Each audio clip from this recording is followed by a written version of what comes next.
Hello प्यारे बच्चों, कैसे हैं आप सब लोग। उम्मीद करता हूँ, आशा करता हूँ आप होंगे स्वस्थ, मस्त और ढेर सारी पढ़ाई कर रहे होंगे। शिक्षा शास्त्र में एक बार फिर से आप सभी का स्वागत है और मैं हूँ राहुल, आपको पढ़ाने वाला हूँ साइंस। और हम साइंस में क्या बात कर रहे थे? साइंस में हम 9th में फिजिक्स टॉपिक की बात कर रहे थे और फिजिक्स के अंदर चैप्टर 1 मोशन की बात कर रहे थे। तो बढ़ाते हैं क्लास को आगे। यदि आपने पिछले वीडियोस नहीं देखे हैं तो पहले उनको देख लीजिएगा, क्योंकि पिछले कुछ वीडियोस में हमने रेस्ट मोशन क्या होता है इस पर बात की।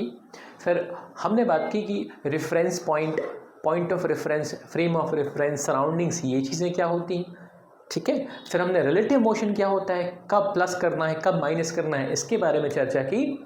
और फिर फाइनली हमने बात की थी कि ये जो मोशन होते हैं इनको कितने तरीके से बताया जा सकता है, यानी कि टाइप ऑफ मोशन। अब चैप्टर को आगे बढ़ाने से पहले आज क्या बात करेंगे या अगले कुछ वीडियोस में हम क्या बात करेंगे, इस पर डिस्कशन कर लेते हैं। तो हमने बात क्या करनी है, ठीक है, हमने इन पर बात करनी है। बेटा ये लिखा हुआ है 3 पर्टिकुलर पॉइंट जो कि आपको 1-2 वीडियोस में कवर करके मिल जाएंगे, ठीक है। तो कौन से टॉपिक्स हमने क्लास में देखने हैं? अब फिजिकल क्वांटिटीज़ पहले ही बता देता हूँ। ये जो पर्टिकुलर आपको दिख रहा है ना फिजिकल क्वांटिटीज़, ये आप 11th क्लास में बहुत ही अच्छे से बड़े लेवल पर पढ़ते हैं। बट फिलहाल के लिए, क्योंकि आपको जब मैं डिस्टेंस और डिस्प्लेसमेंट समझाऊंगा तो एक वर्ड आएगा वेक्टर और स्केलर, वो पता होना चाहिए। इसके लिए मैं आपको पहले बता देता हूँ कि ये फिजिकल क्वांटिटीज़ क्या होती हैं और फिर वेक्टर स्केलर क्या होते हैं, ठीक है। इस वजह से मैंने यहाँ उसको मेंशन किया हुआ है।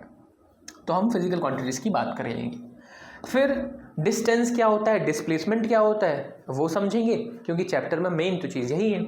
और फिर डिस्टेंस और डिस्प्लेसमेंट को समझने के लिए, अंडरस्टैंड करने के लिए कुछ बेसिक से क्वेश्चंस भी देखेंगे। चलिए तो शुरू किया जाए, टाइम वेस्ट नहीं करते हैं, ठीक है। शुरू करते हैं हम आज की कहानी, जो कि है मेरी ज़ुबानी। याद रखिएगा, पढ़ने का तरीका वही रहने वाला है। पहले लर्न, अंडरस्टैंड, है ना, समझेंगे और फिर उसको राइटिंग पैड पर अपने अपने पेन कॉपी पर लेकर आएंगे। चलिए तो क्या लिखा हुआ है आपके सामने? आपके सामने लिखा हुआ है हमारा आज का फर्स्ट पोर्शन, जिसका नाम था फिजिकल क्वांटिटी। क्या होता है फिजिकल क्वांटिटी? चलिए पहले मैं इसको एडजस्ट कर लूँ। हाँ जी, चलो एग्जाम्पल से बताता हूँ। बेटा एक सिंपल सा क्वेश्चन है मेरा आप सभी से। मैंने पूछा कि आपकी हाइट क्या है। क्या पूछा मैंने? आपकी हाइट। मैंने पूछा आपकी हाइट, आप क्या बोलेंगे? मान लीजिए मैं अपने एग्जाम्पल से बताता हूँ। मैंने बोल दिया कि भैया मेरी हाइट जो है, बेटा किसी की भी ले लेता हूँ, मेरी अपनी या किसी की भी, मैंने बोल दिया 6 फीट। अच्छा ये ज़रूरी नहीं आप ऐसे बोलें, आप बोल सकते थे कि सर आपकी हाइट कितनी है, 183 सेंटीमीटर, कुछ भी लिखा है। आप बस अभी ध्यान दीजिए, मैंने पूछा क्या, हाइट के बारे में पूछा, तो आपने बोल दिया 6 फीट 183 सेंटीमीटर। फिर मैंने आपसे पूछा कि बच्चों आपका मास कितना है, या वेट की बात कर लेते हैं, वजन की बात कर लेते हैं। आप बोलेंगे कि सर मैं हूँ 70 किलो का, या सर जो वजन मैं आपसे पूछूं कोई और व्यक्ति का, वो बोलेगा सर मैं हूँ 90 किलो का, ठीक है। फिर मैंने आपसे तीसरा क्वेश्चन पूछा कि प्रभु जी अभी टाइम क्या हो रहा है, तो आप बोल सकते हैं सर 7:10 हो रहे हैं, यानी कि आप ऐसे बोल सकते हैं सर 7 घंटे 10 मिनट, या जनरली हम बोलते हैं ना 7:10 AM या समथिंग ऐसे।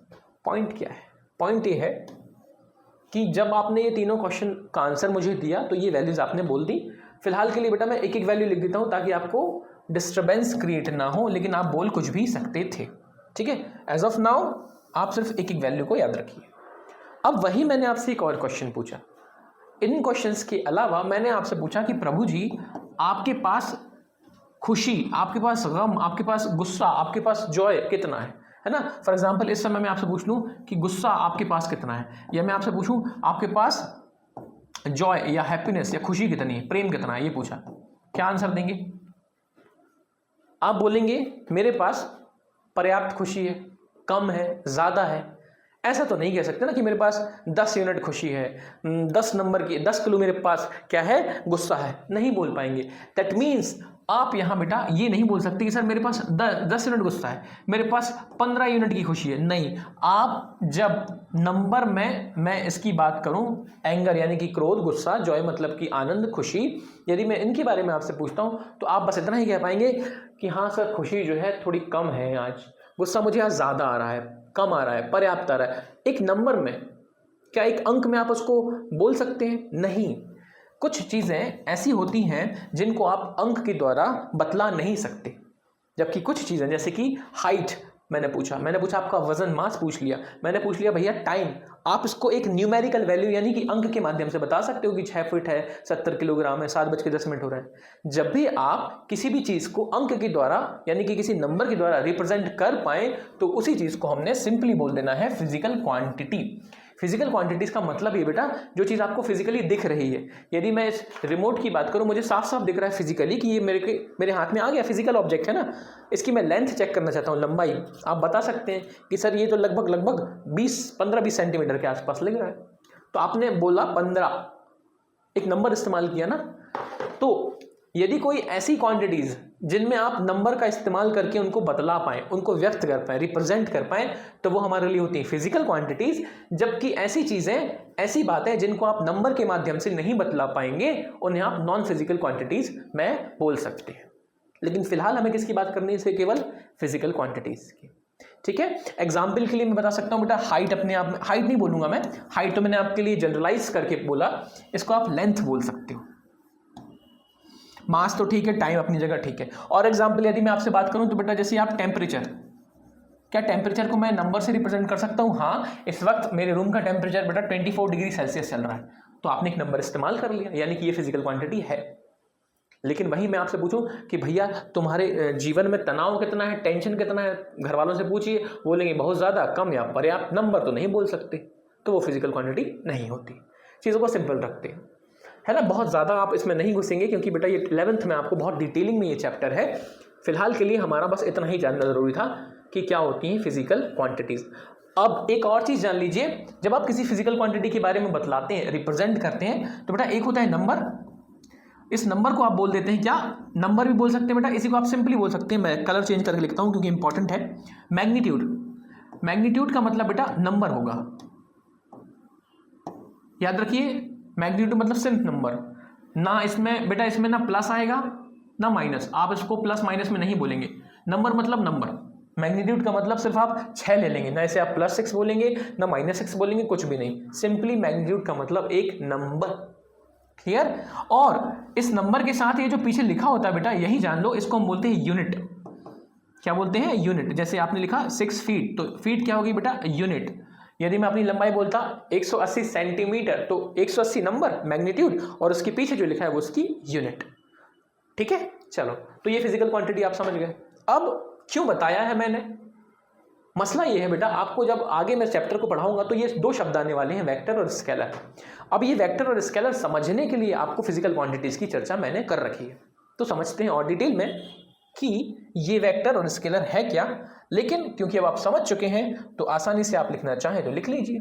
क्या लिखना है हमें? लिखना ये है कि फिजिकल क्वांटिटीज का मतलब ऐसी physical properties that can be quantified. Quantified that means आप इसको नंबर में रिप्रेजेंट कर सकें। वही लाइक 1 2 3, जैसे मैंने अपनी हाइट बोली थी कि सर 6 फीट है तो मैंने 6 लिख दिया, वजन बोला 70 kg, तो नंबर में रिप्रेजेंट कर दिया। ठीक है, उसको आप बोलेंगे फिजिकल क्वांटिटी। एग्जाम्पल के लिए टेम्परेचर बोल सकता हूं कि सर मेरा टेम्परेचर इस रूम का भी 24 डिग्री सेल्सियस है। प्रेशर बोला जा सकता है ना। प्रेशर को बेटा हम जनरली पास्कल में रिप्रेजेंट करते हैं। ठीक है, जैसे कि एयर का जो प्रेशर होता है वो होता है 1 एटमॉस्फेरिक प्रेशर। हो सकता है आपको ये टर्म्स हैवी लगे, बट याद रखने के लिए बता रहा हूँ कि उसमें नंबर आ रहा है ना। मास 70 kg मैंने बोल दिया। टाइम सर 4 सेकंड, 5 सेकंड, 1 घंटा। फोर्स को भी जब हम रिप्रेजेंट करते हैं तो बेटा क्या होता है, आप बोलते हैं सर न्यूटन में बोलते हैं ना, कि 10 न्यूटन का फोर्स लगाना है, 15 न्यूटन, धीरे धीरे आप सीखेंगे, पर नंबर आता है, मेन ये है। अब जब मैं क्वांटिटीज की बात करता हूं तो आपको एक चीज मैं बताता हूं जो लिखा हुआ है, इस पर हम ध्यान देंगे, लेकिन थोड़ा सा पहले यहां समझेंगे कि बेटा जब ये फिजिकल क्वांटिटीज को आप देखते हो ना, तो इनको ना याद रखिए, कई टाइप से फिजिकल क्वांटिटीज के बारे में चर्चा की जा सकती है। बट जब मैं डायरेक्शन यानी कि दिशा के आधार पर बात करूं, क्या बोला है समझ में आ जाएगा, बट फिलहाल इतना याद रखना है, जब मैं डायरेक्शन के बेसिस पर, दिशा के आधार पर बात करूं तो 2 चीजें होती हैं। एक होता है वेक्टर फिजिकल क्वांटिटी, PQ का मतलब फिजिकल क्वांटिटी, और एक होता है बेटा स्केलर फिजिकल क्वांटिटी। अब दोनों में फर्क क्या है? दोनों में फर्क है खाली एक ही चीज का। ऐसे समझिए, मैं आपसे पूछता हूं कि भैया इस रूम का टेम्परेचर कितना है, तो मैंने बोला सर 24 डिग्री सेल्सियस है। बिल्कुल। इस कोने का कितना होगा? इस नीचे वाले कोने का कितना होगा? साइड में जो दीवार है उसका रूम टेम्परेचर कितना होगा, है ना, जो कैमरा आप देख रहे हो उसका रूम टेम्परेचर भी उसका टेम्परेचर कितना होगा। आप इतना कॉमन सेंस लगाकर बता सकते हैं कि जो भी टेम्परेचर है वो रूम का जो है वो 24 है तो हर जगह सेम ही होगा ना। इसका सेंस क्या है, इसका सेंस ये कि भैया डायरेक्शन से, दिशा से मुझे कोई लेना देना नहीं है। मैं इधर देखूं 24 मिलेगा, इधर देखूं 24 मिलेगा, उधर देखूं 24 मिलेगा, नीचे देखूं हर जगह 24 ही होगा ना। तो जब आपको किसी फिजिकल क्वांटिटी में डायरेक्शन यानी कि दिशा से कोई भी लेना देना, कुछ भी लेना देना ना हो तो उनको आप बोलेंगे स्केलर क्वांटिटी, है ना। उनको हम क्या बोलेंगे, स्केलर। स्केलर का मतलब होता है हिंदी में अदिश। अदिश मतलब दिशा से कोई लेना देना नहीं, अदिश, ठीक है। तो सिर्फ किससे लेना देना होगा, नंबर। नंबर का मतलब मैग्नीट्यूड, पीछे बेटा लिखा हुआ है बट समझाने के लिए मैं यहां भी बता देता हूं। मैग्नीट्यूड मतलब नंबर। क्या मुझे डायरेक्शन से कोई मतलब है, डायरेक्शन से मुझे मतलब नहीं है, ठीक है। जैसे कि एग्जांपल के लिए टेम्परेचर ले लूं, यदि मैं टेम्परेचर की बात करूं तो आपको मतलब नहीं कि यहां कितना है, वो तो सेम ही होगा ना, 15 यहाँ, 15 यहाँ, 15 यहाँ, 15 यहाँ। ऐसा तो नहीं बोल सकते कि अच्छा ठंड का मौसम है, 10 डिग्री सेल्सियस है, इधर खड़ा हुआ तो सर 10 डिग्री सेल्सियस लग रहा है, थोड़ी दूर गया तो सर वहां 15 लग रहा था। ऐसा नहीं बोला जा सकता, ठीक है। तो इसको आप बोलेंगे कि डायरेक्शन इंपॉर्टेंट नहीं होने वाली है, ओके। लेकिन जब मैं पूछूं आपसे कि भैया एक काम करो, ये जो दीवार है मेरे सामने, अच्छा दीवार नहीं, पहले मैं आपको जनरली पूछता हूं, एक काम है मुझे आपसे, मेरे को ना आप थोड़ी सी मेहनत करके एक हथौड़ा मैं आपको दूंगा, उस हथौड़े से आपको 10 न्यूटन का फोर्स लगाना है। न्यूटन क्या है उस पर नहीं जाना है, बस आप इतना याद रखिए आपको फोर्स लगाना है, बल लगाना है। क्या कहते हैं, लगा देंगे? आप नहीं लगाएंगे। आप मुझसे सबसे पहले ये पूछेंगे सर ये तो बताया ही नहीं कि कहां लगाना है। कहीं ना कहीं आप मुझसे ये पूछोगे भैया ये तो बता दो कि वो हथौड़ा जो आपने दिया है वो मारना कहां है, वो जो एफर्ट डालना है, जो बल मुझे अप्लाई करना है वो कहां लगाना है। तो स्वतः खुद ब खुद आपके मन में ये चीज आ जाएगा कि सर आपने दिशा तो बताई ही नहीं है ना, दिशा के बारे में तो जानकारी दी ही नहीं है। तो बेटा जब मैं फोर्स की बात करता हूं, है ना, बल की बात करूं, फोर्स की बात करूं, तो अपने आप आपका दिमाग कहेगा कि यहां मुझे डायरेक्शन की जानकारी चाहिए। आप ये तो बताओ कि ये बल, फोर्स मुझे अप्लाई कहां करना, मतलब direction is important. Whereas magnitude तो हमें चाहिए ही होता है, ये तो आपको बताना ही होगा ना कि कितना लगाना है फोर्स, तो नंबर तो आपको चाहिए ही चाहिए है, ओके। ये सारी बातें इस वजह से बताई गई हैं क्योंकि जैसे ही मैं डिस्प्लेसमेंट और डायरेक्शन, डिस्प्लेसमेंट और डिस्टेंस के बारे में आपसे चर्चा करूंगा तो डायरेक्शन बड़ी इंपॉर्टेंट हो जाती है। मैग्नीट्यूड तो नंबर तो दोनों जगह होगा, बट एक जगह डायरेक्शन होती है, एक जगह डायरेक्शन नहीं होती, तो उस वजह से हम एक को स्केलर और एक को वेक्टर कहेंगे, और इस बात में अंतर रखना बड़ा इंपॉर्टेंट होता है, ठीक है। चलिए, तो समझने के बाद काम क्या है हमारा, लिखने का, उस पर ध्यान देंगे। आपने इस पॉइंट्स को बेटा लिख लेना है, स्क्रीनशॉट लेना है, जो आपकी मर्जी आप कर सकते हैं। बाकी आपको पता ही है, कुछ भी चीज़ समझना है तो बिंदास आपने कमेंट सेक्शन में कमेंट करके पूछ लेना है कि सर दोबारा आपने समझाना है इसको, मैं समझाऊंगा। और साथ ही साथ क्या करना है, हमारे शिक्षाशास्त्र के साथ जुड़ते चलिए, शेयर करते चलिए, ओके।